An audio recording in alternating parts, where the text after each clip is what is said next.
capítulo 22, verso 14 al verso 23. Ya pronto volvemos con el Data Show, ya tenemos la pantalla, solamente hace falta voluntarios, valientes, esforzados que quieran aprender a manejar la cabina, el sistema, el audio, y parece que algunos dicen yo y después no vienen y no aprenden. Yo no sé, necesitamos voluntarios que quieran aprender a manejar los controles de la cabina, del sistema de audio y sonido. Amén. Y que tiene que ser, el que va a participar en eso tiene que ser alguien que venga siempre, que sea fiel. Es lo que se requiere. Bueno, Lucas capítulo 22, verso 14 al 23. No, vamos a leer tres versículos nada más. Dice así: cuando era la hora, se sentó a la mesa y con él los apóstoles y les dijo: cuánto he deseado comer con vosotros esta Pascua antes que padezca, porque os digo que no la comeré más hasta que se cumpla en el reino de Dios. Vamos a Juan capítulo 13, verso 1. Juan capítulo 13, versículo 1. Antes de la fiesta de la Pascua, sabiendo Jesús que su hora había llegado para que pasase de este mundo al Padre, como había amado a los suyos que estaban en el mundo, les amó hasta el fin. Y cuando cenaban, como el diablo ya había puesto en el corazón de Judas Iscariote, hijo de Simón, que le entregase, sabiendo Jesús que el Padre le había dado todas las cosas en las manos y que había salido de Dios y a Dios iba, se levantó de la cena, se quitó su manto y tomando una toalla, luego puso agua en un lebrillo y comenzó a lavar los pies de los discípulos y a enjugarlo con la toalla con que estaba ceñido. La palabra del Señor es poderosa, es bendita. Hemos orado, no necesita otra cosa sino que ser predicada como Él la envió. Yo les voy a hablar hoy de algunos eventos, sucesos que pasaron antes de la crucifixión. Quizás estos días vamos a estar hablando de los temas antes de la crucifixión. Recuerden que este domingo, el próximo domingo, tenemos el culto de resurrección a las 5 de la mañana aquí. Entonces, toda esta semana es posible, vamos a estar hablando sobre el tema eventos antes. Hoy solamente voy a hacer como la introducción de varios puntos que se tocarán en la semana. Una de las cosas que pasó, que sucedió antes, exactamente una semana antes de la crucifixión de Cristo, fue su entrada triunfal a Jerusalén.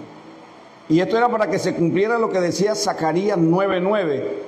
En Zacarías 9:9 hablaba de que el rey iba a venir montado en un pollino de asna, humilde, iba a aparecer de esta manera, pero el pueblo de Jerusalén le reconoció, lo recibió con palmas, gritando Hosana al que viene. O sea, fue un momento extraordinario en la vida de Jesús aquí en la tierra, la única vez quizás que él aceptó que ser coronado, ser tratado como un rey. Pero era el anuncio realmente de lo que iba a suceder y de lo que vendría después. Y él entra a Jerusalén y todo el mundo alegre y contento y tiran palmas, preparan el camino. Pero él llega humilde, un rey humilde. Nosotros le llamamos burro, montado en un burro, montado en un asna. Era la manera, no es una manera de un rey, pero esa era la manera de Jesús. Esto nos demostraba la humildad con que Jesús era rey, la humildad realmente con que él nos estaba dando un ejemplo.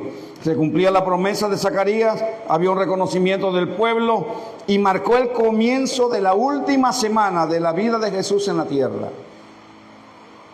Por eso se le pone el nombre, se le llama Semana Santa, esta última semana, porque de ahí, desde ese momento, marcó el comienzo de la última semana de Jesús en la tierra, después que entró triunfalmente en Jerusalén. Después de esto, también sucedió otra cosa. Jesús purifica el templo. Y Jesús llega al templo, y el templo lo habían tomado los cambistas, ladrones que robaban y vendían a alto precio, sacaban provecho y se habían convertido la casa de Dios, el templo de Dios, dice Jesús, en cueva de ladrones. Entonces Jesús, por el celo que tenía de la casa de Dios, demostrando su autoridad, lo agarró, volcó las mesas y sacó a los cambistas del templo. Esto también en la semana, en la última semana, antes de ser crucificado, hay eventos que marcaron y que tienen un significado muy poderoso, extraordinario para nosotros hoy. Jesús dice, porque el celo de la casa de mi Padre me consume, no iba a permitir que estuvieran robando en la casa de Dios, en el templo. Eso fue otro de los eventos que sucedió. De allí va la última cena. Y lo que leímos hace un momento, y él dijo, cuando era la hora de la cena, se sentó a la mesa y con él los apóstoles y les dijo, cuánto he deseado comer con vosotros esta Pascua antes que padezca, porque os digo que no la comeré más hasta que se cumpla en el reino de Dios. Es la institución de la cena, de la última cena. La importancia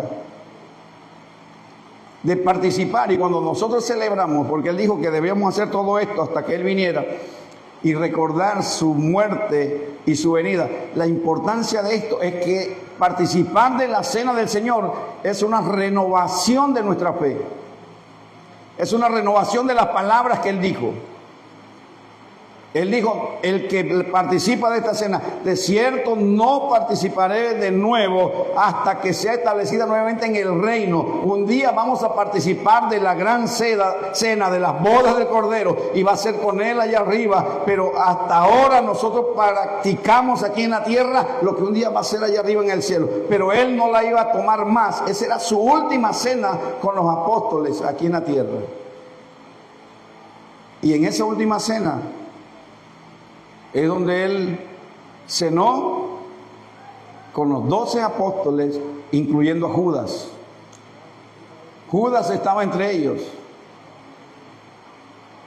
Cuando el apóstol Pablo habla de la última o de la participación de la cena del Señor, el apóstol Pablo dice que debemos tomarla debidamente, que ninguno la tome indignamente, porque el que la toma indignamente, hay muchos enfermos y muchos duermen, muchos muertos.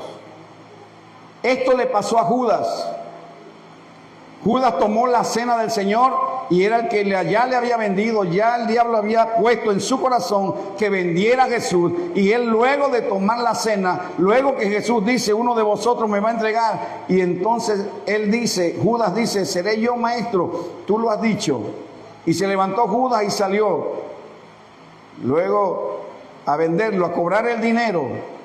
Pero luego Judas muere, él mismo se cuelga de un árbol y se cae de cabeza y se rompe totalmente, queda descubierto el cerebro, todo lo que es dentro de la cabeza, que había sido escrito, porque la tomó indignamente.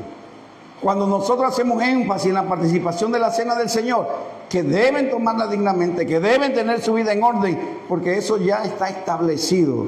Y el apóstol Pablo lo ratifica.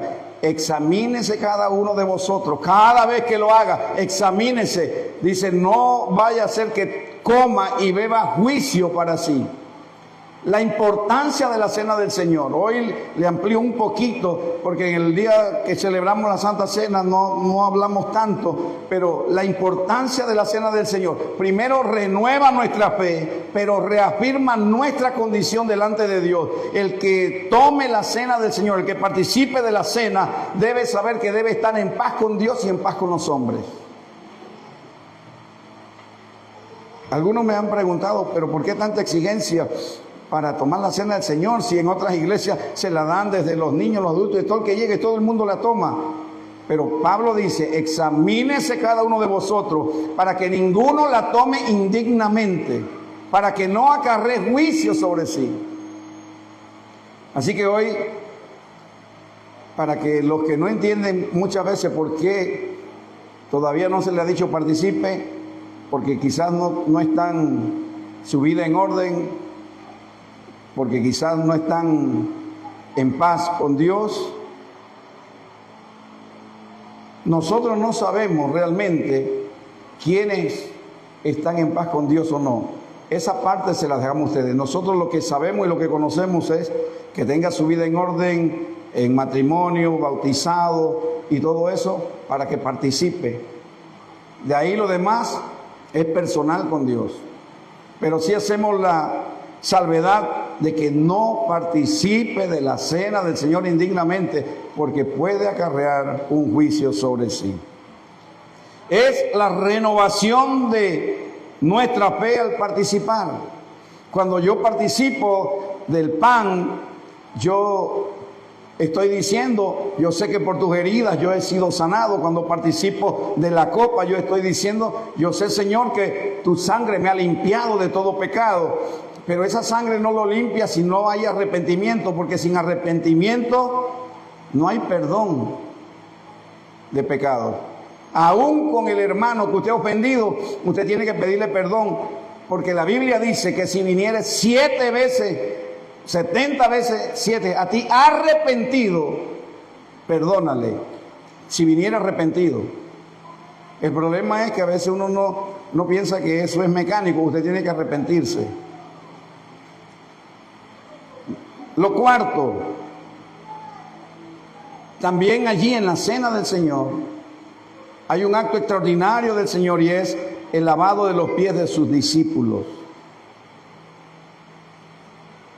Jesús está demostrando y dándonos una enseñanza antes de ser crucificado, sobre todo de el servir a los demás, el servir con amor, el servir con humildad. Y él mismo tomó un lebrillo, tomó la toalla y se puso a lavarle los pies a los discípulos. Algunos no entendían esto. Pedro no lo entendía, y Pedro dijo, Señor, yo no voy a permitir que tú me hagas eso. Es más, yo soy el que debo lavarte los pies a ti. No voy a permitir que tal cosa hagas. Pero Jesús le dice, si no permite esto, que te lave los pies, no tendrás parte conmigo. Ah, Señor, entonces lávame todo si quieres. Nosotros debemos aprender de Jesús, que siendo el Rey de Reyes, siendo el Señor de Señores, Él se ciñó y tomó una toalla, se humilló humildemente y se puso a lavarle los pies. Esto es símbolo de máxima humildad, lavarle los pies a sus discípulos. Entonces,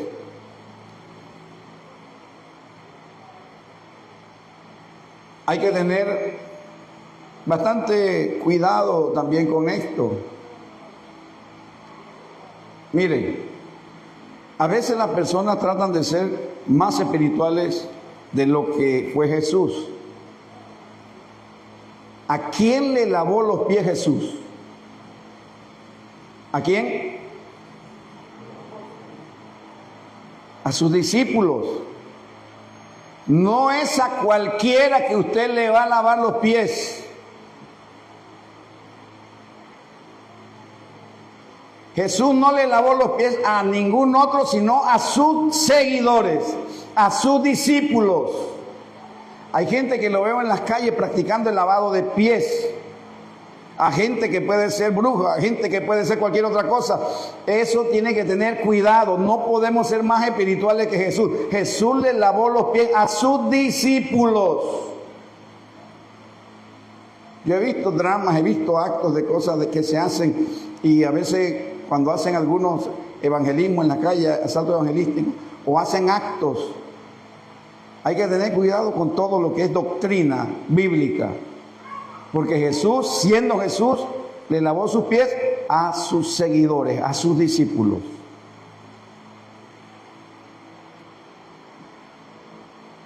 Otra cosa que sucedió, y ya vamos a ir avanzando, porque estos temas son de predicación completa, después solamente una introducción a cada punto. Después que sale de la cena, que se levanta y se va al huerto Getsemaní a orar. La oración en el huerto Getsemaní, la oración de Jesús, un ejemplo de una verdadera comunión con el Padre, una verdadera comunión con Dios. Allá Él se fue y se alejó de sus discípulos a una distancia y les dijo: quedaos aquí y yo voy a orar, orad para que no entréis en tentación. Y se fue solo al huerto Getsemaní porque sabía que iba a enfrentar lo más grande, la prueba más grande que puede enfrentar cualquier ser humano. No hay nadie que haya enfrentado algo como lo que enfrentó Jesús. No era solamente la crucifixión, no era solamente la muerte. Allá iba a entregar todo, allá iba a entregar toda su fuerza, toda su vida, porque iba a cargar sobre sus espaldas el pecado de toda la humanidad. Iba a recibir los latigazos para llevar las enfermedades de todo el mundo, de todo el que había pecado. Todo lo iba a llevar hasta la cruz del Calvario, desde el monte Getsemaní. Por eso oraba, y dice la Biblia que su alma estaba triste hasta la muerte, angustiada hasta la muerte, y que su sudor era como grandes gotas de sangre que caían hasta la tierra. La oración de Jesús en la última semana aquí en la tierra, en el monte Getsemaní. Él había orado muchas veces en ese monte, en el monte de los Olivos, monte Getsemaní, muchas veces, pero nunca había sentido lo que sintió esa última vez, porque sabía que era la hora de pagar el precio por cada uno de nosotros.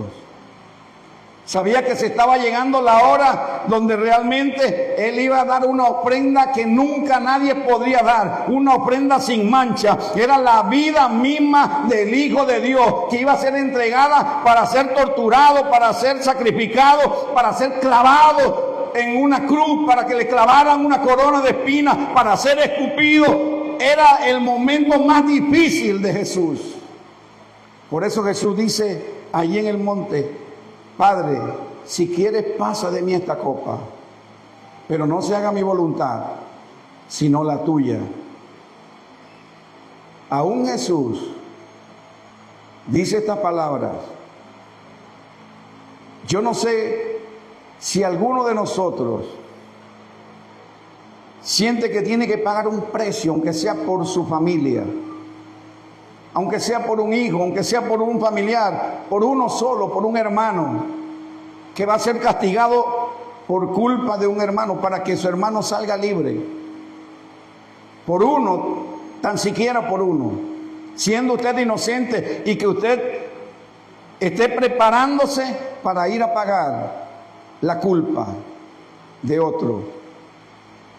Pero Jesús no solamente iba a pagar la culpa de uno, de toda la humanidad, pero iba a pagar por la culpa, por el pecado, por la enfermedad, por las transgresiones, por todo lo que el ser humano había hecho en contra de Dios. Y Él está orando allí, una oración intensa, una oración en el espíritu, una oración con todo su ser, espíritu, alma y cuerpo involucrado en esa oración. Era una oración que el Padre estaba viendo, que estaba oyendo, y por eso vino un ángel y le fortaleció para que pudiera soportar lo que venía. Cuando usted ora de verdad, ora de verdad y se conecta con Dios. Mire, Él no tenía necesidad de hacer eso. Nosotros muchas veces lloramos y podemos sudar lo que quiera orando a Dios, porque a veces estamos orando por una necesidad, por una enfermedad o por algo. Él no tenía necesidad, Él no estaba enfermo. Él hubiera podido pedir 12 legiones de ángeles para que lo libraran. Él pudo haber sencillamente con un soplo destruir a sus enemigos, pero no, Él iba a pagar voluntariamente un precio por los injustos. Él, siendo justo, lo iba a pagar. Y cuando nosotros oramos a Dios, verdaderamente nos entregamos a Dios en oración y nos conectamos con Dios. Mire, no espere que sea por una enfermedad. Procure meterse en oración y procure orar a Dios con todo su ser, espíritu, alma y cuerpo. Orarle a Dios para que usted vea que Dios le va a responder y va a enviar un ángel que le va a fortalecer, o sencillamente el Espíritu Santo le va a fortalecer. Dios va a responder. Le respondió a Jesús sabiendo que estaba sentenciado a pagar por nosotros, sentenciado a la cruz, pero aún así le fortaleció. Entonces, un ejemplo de oración. Hemos visto que nos dio un ejemplo de humildad. Desde la entrada triunfal, desde lavarle los pies a los discípulos, pero un ejemplo también de la renovación, que es la cena, participación de la cena del Señor, y un ejemplo de orar. Pero después que sale del Getsemaní, apenas sale del monte Getsemaní, entonces viene la traición de Judas. Y es entregado. Y vinieron a buscarlo y Judas lo entrega con un beso. Y él dice, con un beso entrega al Hijo del Hombre. Y los que andaban con Judas preguntaron, ¿eres tú Jesús? Yo soy. Y cuando él dijo yo soy, todos cayeron de espaldas. El poder que había en Jesús, él podía defenderse. Pero él no estaba dispuesto a defenderse, porque él estaba dispuesto a pagar por nosotros. Porque él estaba dispuesto a pagar por nuestros pecados. Y nuevamente le prendieron, lo agarraron. Entonces se levanta Pedro con la espada y saca la espada para defender a Jesús. Allí es donde le corta la oreja a Malcolm, pero Jesús viene y toma la oreja y vuelve y la pone en su lugar. Mire, en la traición de Judas, cuando le entregan a Jesús, a los malhechores, cuando lo entregan allí para llevarlo preso, no dista mucho de muchas veces lo que hacemos nosotros. No es tan diferente en la forma espiritual de lo que hacemos muchas veces nosotros, porque muchas veces nosotros entregamos a Jesús, y puede ser con un beso, o puede ser de otra manera, y no lo entendemos así. Pero cuando muchas veces usted deja a Jesús de un lado y usted permite que Jesús sea vituperado por causa nuestra, aún con el testimonio nuestro, sabiendo que Jesús va a hacer, porque van a decir, y eso que este es cristiano, y van a hablar de la iglesia, y van a hablar del Dios nuestro, usted está entregando a Jesús muchas veces. Y nosotros criticamos a Judas. Muchas veces nosotros hacemos lo que hizo Judas de otra manera, pero lo hacemos también. Entonces, eso se sigue cumpliendo. Todavía sigue habiendo Judas. Siempre habrá Judas que vendan al Señor. Y cuando usted lo cambia por dinero, por camarones, por cualquier otra cosa, y abandona al Señor por bendiciones, aparentemente bendiciones, usted está haciendo lo que hizo Judas.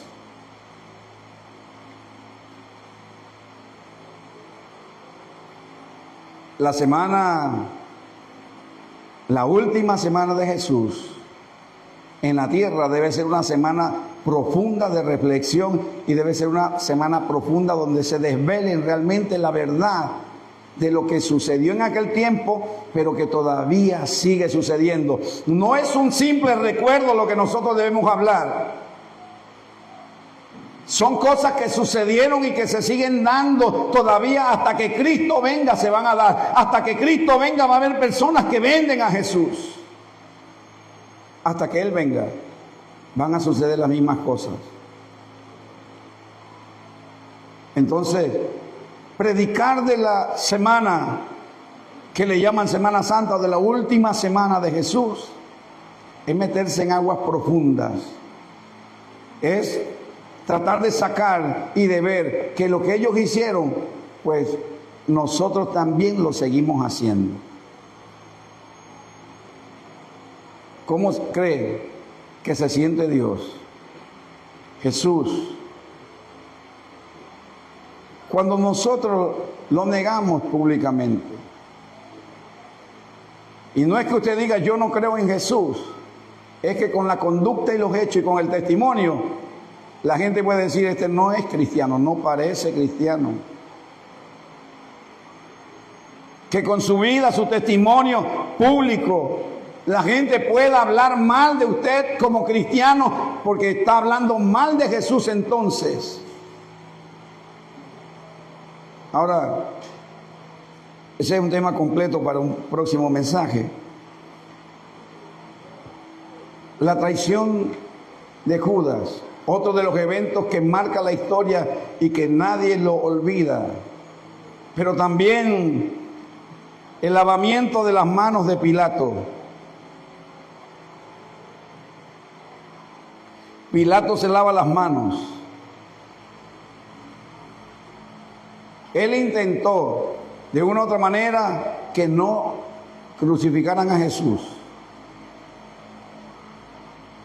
Pero llegado el momento, la presión de la gente, que es lo que hace que algunos a veces tomen malas decisiones, hizo que Pilato entregara a Jesús en el lugar de Barrabás.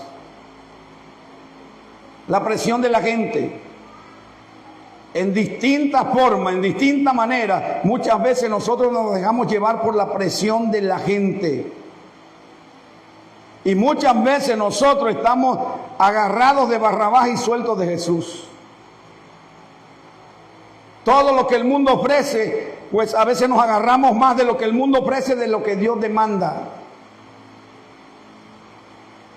Y Pilato entonces le soltó a Barrabás porque el público, porque la gente pedía, suelten a Barrabás y crucifiquen a Jesús. Y créame que hay mucha gente y el mundo le está llamando a usted, está diciéndole, suelta a Barrabás y crucifica a Jesús. En otras palabras, vente para acá y deja eso de Dios. Crucifican a Jesús y se van con Barrabás. Mucha gente celebrando con Barrabás. Y yo le voy a decir la verdad. Barrabás no fue que se escapó. Barrabás ni siquiera tuvo quizás la culpa de que lo dejaran a él libre en el lugar de Jesús. Fue la misma gente. Gente que había recibido de Dios, gente que había recibido milagros. Quizás ahí estaban de los 5,000 que le alimentó, de los 4,000 que le alimentó, quizás algún cojo, quizás algún ciego, quizás algún paralítico, de los que él sanó, estaban en la multitud, porque todos le dejaron, nadie luchó al lado de él.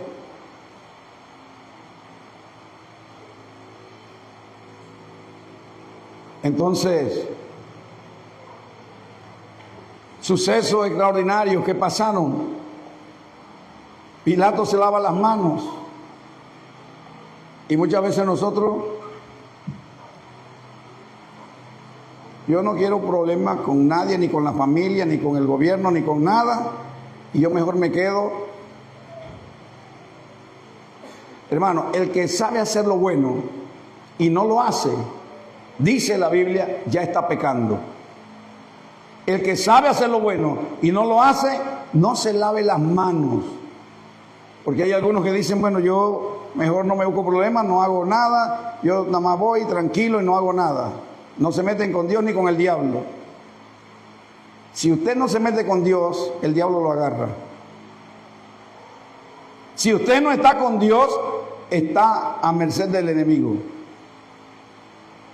Por eso su sí debe ser sí y su no debe ser no. O es sí o es no. Algunos dicen, bueno, yo no estoy ni aquí ni allá. Si no está ni aquí ni allá, no existe. O es de Dios. Nadie se atreve a decirlo. Jesús le dijo a los fariseos, imagínense, vosotros sois de vuestro padre el diablo, porque las obras que él hace hacéis. Ahora, eso lo dijo Jesús. No es una frase del pastor para decírsela a ustedes. Eso se lo dijo Jesús a los fariseos. Pero hoy lo que yo les digo es,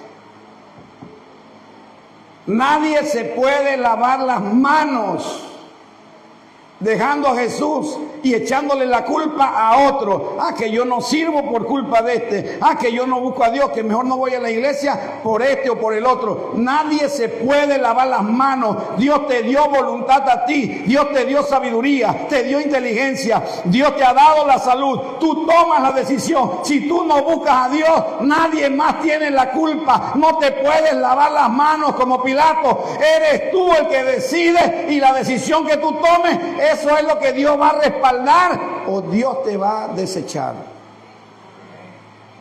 Pero eres tú. La Biblia dice, Dios dijo, por cuanto desecharon mi conocimiento, yo los echaré del sacerdocio y me olvidaré de tus hijos. Así lo dice Dios. Entonces, yo le estoy tirando hoy lo que tengo allí, que son apenas la introducción de los mensajes, porque yo quiero que usted, si va a reflexionar en esta semana, reflexione en todo lo que dice la Biblia. Es bueno reflexionar en la prosperidad, en el amor de Dios, en el buen samaritano, eso es tremendo. Reflexionar en los salmos está bien, pero cuando viene la demanda de Dios, y cuando Dios dice, volveos a mí, y yo me volveré a vosotros, cuando Dios dice, arrepentíos, o pereceréis. Cuando Dios dice, así que arrepentíos y convertíos al Señor para que sean borrados vuestros pecados.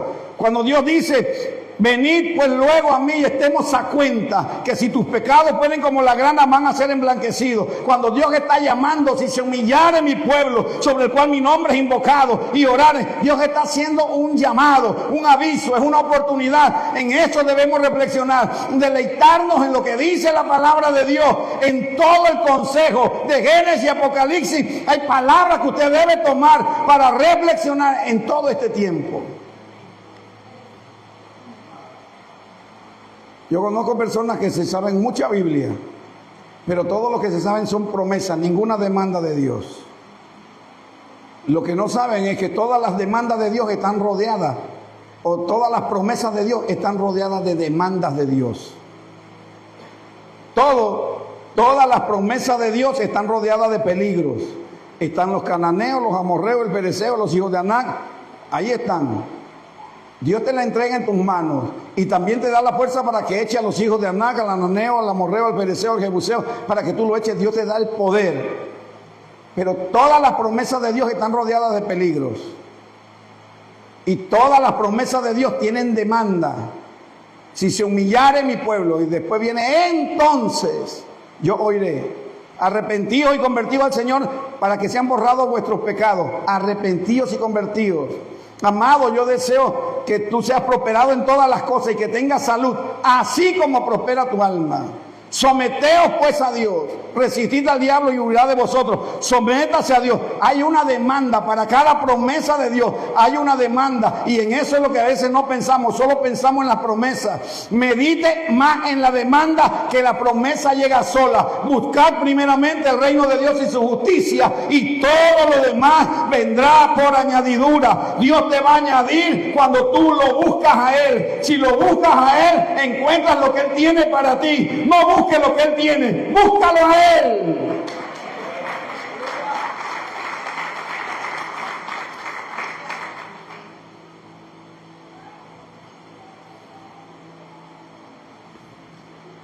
También la negación de Pedro. Jesús le había advertido a Pedro, antes de todo esto, Satanás os ha pedido para zarandearos como a trigo. Y yo estaré orando que tu fe no falte. Y Pedro había dicho, no, Señor, nunca te negaré. iré hasta la muerte contigo si es necesario, pero yo no te negaré. Pero cuando Pedro ve a Jesús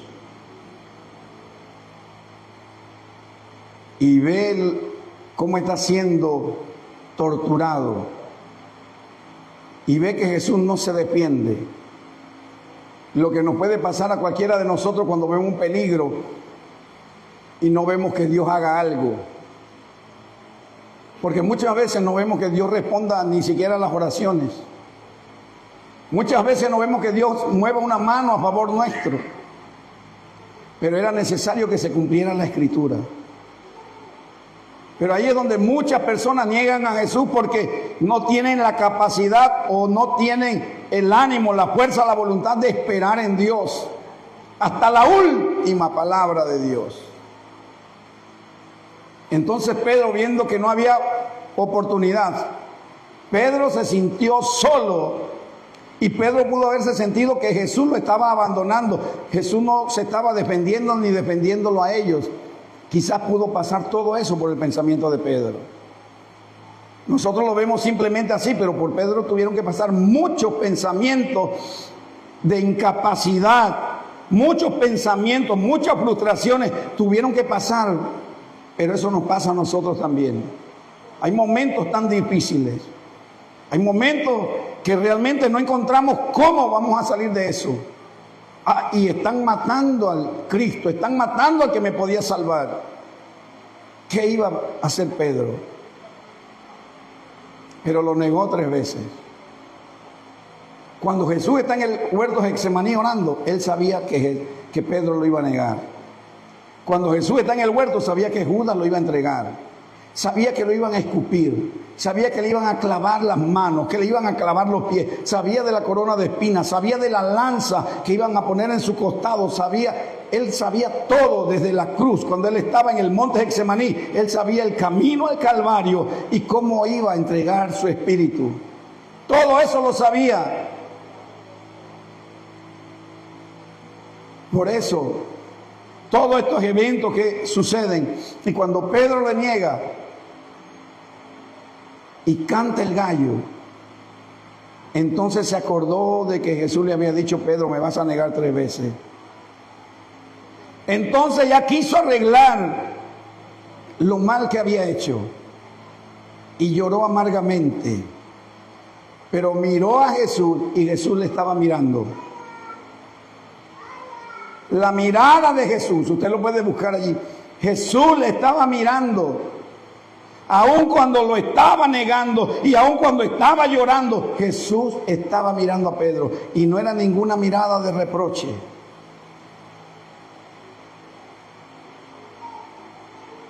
Yo quiero decirle que cada vez que nosotros negamos a Jesús, Jesús nos está mirando. Y cada vez que nosotros también lloramos arrepentidos, Jesús nos está mirando. Los ojos de Jehová escudriñan toda la tierra, están sobre los justos. No hay nada que escape de la mirada de Dios. Pero Él sabía, y Jesús sabe, y sabe cuántos de aquí lo van a negar, cuántos de aquí le van a fallar. No te está condenando, te está advirtiendo. Y esta es una noche también, que este mensaje no es solamente para que usted lo escuche, este mensaje es para que usted lo analice. Jesús está diciendo también que hay mucha gente que le va a negar. Y algunos dirán: bueno, no tengo ni tentación por ahí, nada que se acerque. No. Pedro no tenía nada. Todo estaba bien. Pero si Jesús dice: me vas a negar, me vas a negar, lo vas a negar. Prepárese, por más espiritual que sea, porque nadie se crea que está firme. El que se cree estar firme, mire que no caiga. Pero Jesús no te está condenando, Jesús te está previniendo.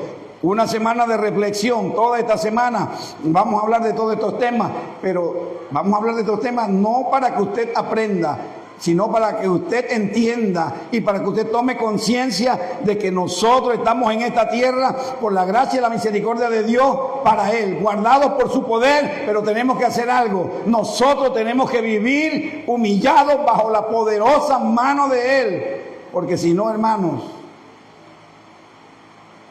el enemigo anda como león rugiente buscando a quien devorar. Estamos en los últimos tiempos. Cristo ya viene pronto. Y el enemigo sabe que le queda poco tiempo. Y anda alrededor del mundo entero tratando de destruirte, tratando de hacer lo que hizo con Judas y tratando de hacer lo que hizo con Pedro. Eso está haciendo el enemigo en estos días. Entonces, Pedro le niega, pero también todos los discípulos, todos lo dejaron solo. Vamos a ir a la Biblia. Marcos 14.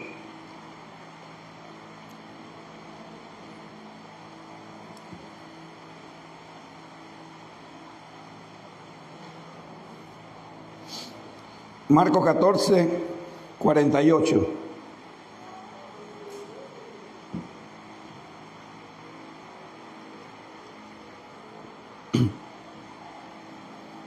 Todos los discípulos huyeron. Dice 48. Respondiendo Jesús les dijo: como contra un ladrón habéis salido con espada y palos para prenderme. Cada día estaba con vosotros enseñando en el templo y no me prendisteis. Pero es así para que se cumplan las escrituras. Verso 50. Entonces todos los discípulos, todos, dejándole, huyeron. Todos los discípulos. Mire, no dice toda la gente, todos los discípulos. Los apóstoles, los líderes, los diáconos, todos los discípulos huyeron y dejándole solo en el momento más tremendo.